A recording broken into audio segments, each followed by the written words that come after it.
L'ange du Seigneur porta l'annonce à Marie, et elle conçut du Saint-Esprit.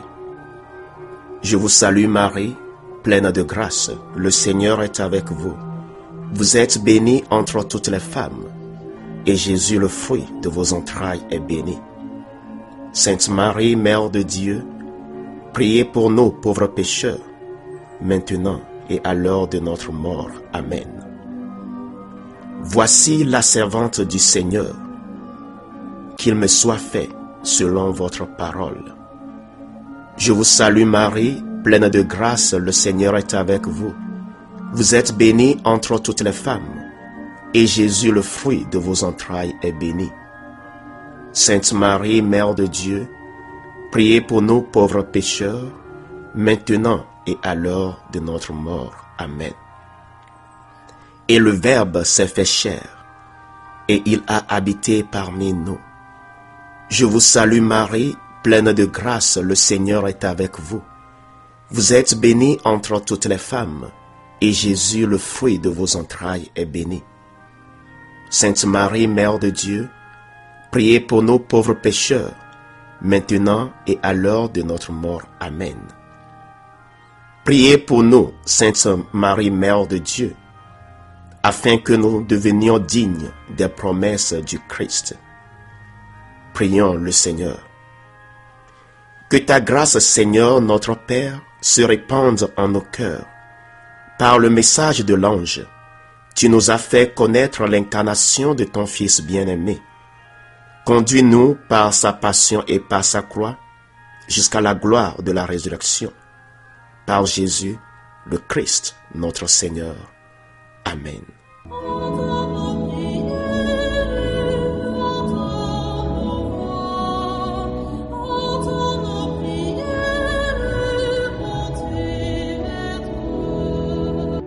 Seigneur, dans le silence de ce jour naissant, je viens te demander la paix, la sagesse, la force.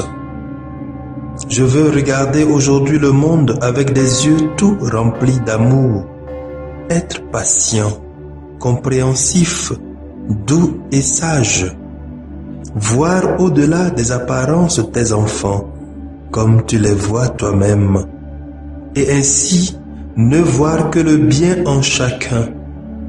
Ferme mes oreilles à toute calomnie, garde ma langue de toute malveillance, que seules les pensées qui bénissent demeurent en mon esprit.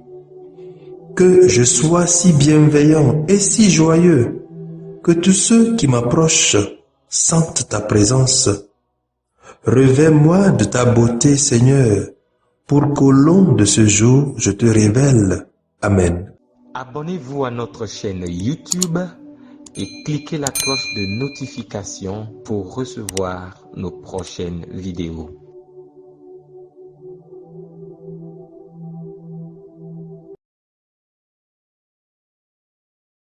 Mardi de la 14e semaine.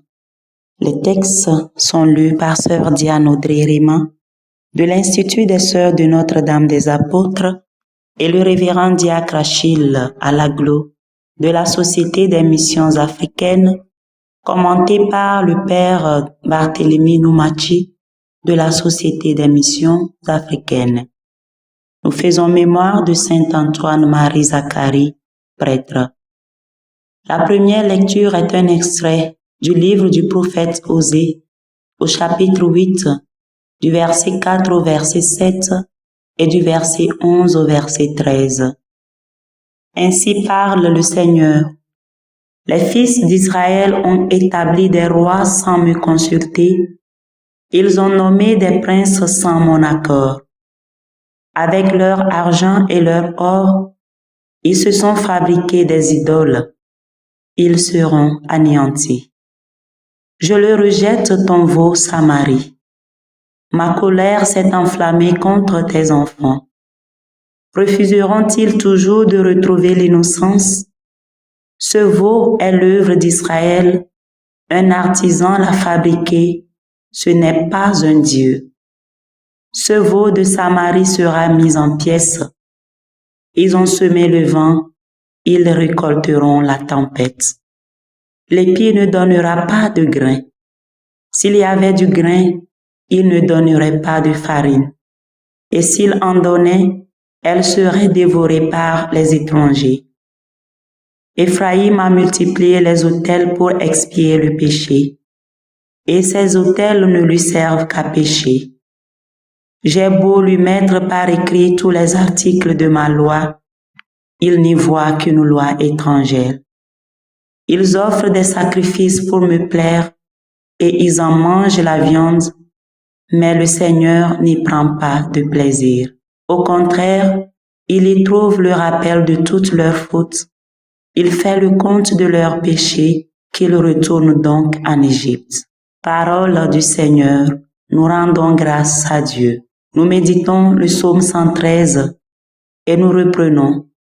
Peuple de Dieu, mets ta foi dans le Seigneur. Notre Dieu, il est au ciel. Tout ce qu'il veut, il le fait. Leurs idoles, or et argent, ouvrage de mains humaines.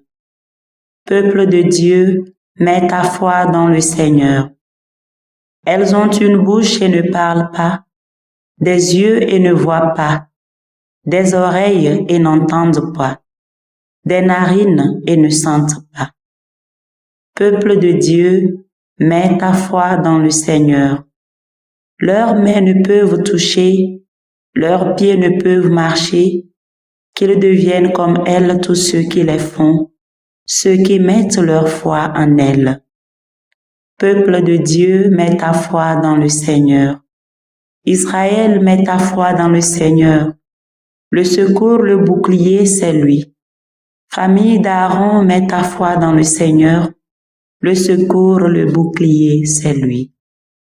Peuple de Dieu, mets ta foi dans le Seigneur. Moi, je suis le bon pasteur, dit le Seigneur. Je connais mes brebis et mes brebis me connaissent. Le Seigneur soit avec vous et avec votre esprit. Évangile de Jésus-Christ selon saint Matthieu. Gloire à toi, Seigneur Jésus. Saint Matthieu au chapitre 9, versets 32 à 38. En ce temps-là, voici qu'on présenta à Jésus un possédé qui était sourd-muet. Lorsque le démon eut été expulsé, le sourd-muet se mit à parler. Les foules furent dans l'admiration, et elles disaient, « Jamais rien de pareil ne s'est vu en Israël. » Mais les pharisiens disaient, « C'est par le chef des démons qu'il expulse les démons. » Jésus parcourait toutes les villes et tous les villages, enseignant dans leurs synagogues, proclamant l'évangile du royaume et guérissant toute maladie et toute infirmité. Voyant les foules, Jésus fut saisi de compassion envers elles, parce qu'elles étaient désemparées et abattues comme des brebis sans berger. Il dit alors à ses disciples, « La moisson est abondante, mais les ouvriers sont peu nombreux. Priez donc le maître de la moisson d'envoyer des ouvriers pour sa moisson. » Acclamons la parole de Dieu. Louange à toi, Seigneur Jésus. Bien-aimés dans le Seigneur, loué soit Jésus-Christ. Nous sommes aujourd'hui au mardi de la 14e semaine du temps ordinaire de l'année liturgique C. Qu'il nous en souvienne, dans le premier chapitre du livre d'Osée, le Seigneur a demandé au prophète Osée de prendre pour épouse une femme prostituée. Un mariage qui illustre symboliquement l'infidélité du peuple d'Israël à l'égard de son Dieu, qui fit alliance avec lui et l'a prise comme épouse bien-aimée. Malheureusement, Israël, dans son histoire, a préféré les idoles au Dieu unique. Pour cela, Dieu n'accueille plus leurs sacrifices. Il n'y prend plus plaisir. Il considère leur culte comme pure hypocrisie. C'est ce que le prophète Amos leur reproche dans la première lecture de ce jour. En effet, le vrai culte qui plaît à Dieu, c'est l'écoute de sa loi, l'écoute attentive de sa parole et sa mise en application dans le quotidien de notre vie. Aujourd'hui, il nous arrive, nous aussi, à l'instar du peuple d'Israël, de nous construire des idoles qui ne sont pas forcément des idoles d'Israélites, des amulettes ou encore des gris-gris. Nos idoles peuvent aussi être un lien, une personne, un attachement, un bien qui prévaut dans notre vie plus que Dieu, au point où, en face de ces formes d'idoles, nous reléguons Dieu au second plan. Nous sommes invités, comme nous l'avons chanté avec le psalmiste, à mettre notre foi uniquement dans le Seigneur. Le secours, le bouclier, c'est lui. Dans l'Évangile, il est question de Jésus guérissant un possédé, qui est aussi sourd et muet. Un bienfait pour lequel le peuple fut dans l'admiration. Par contre, les pharisiens, sempiternels détracteurs de Jésus, l'accusent d'avoir opéré ce miracle par le chef des démons. Bien-aimés dans le Seigneur, on dit souvent que si quelqu'un t'en veut, même si tu nages, il viendra te dire que tu soulèves de la poussière et donc d'arrêter. Je pense que c'est l'expérience de Jésus vis-à-vis des pharisiens. En effet, comme Jésus, nous aussi en tant que chrétiens, voulant n'accomplir que le bien, nous ne serons pas toujours appréciés de tous. Mais cela ne doit pas nous décourager dans l'accomplissement de bien, car c'est à cela que nous sommes appelés. De plus, nous sommes aussi invités à nous réjouir du bien que le Seigneur accomplit dans la vie de l'autre, comme la foule qui était dans l'admiration, et rendre grâce pour ses bienfaits.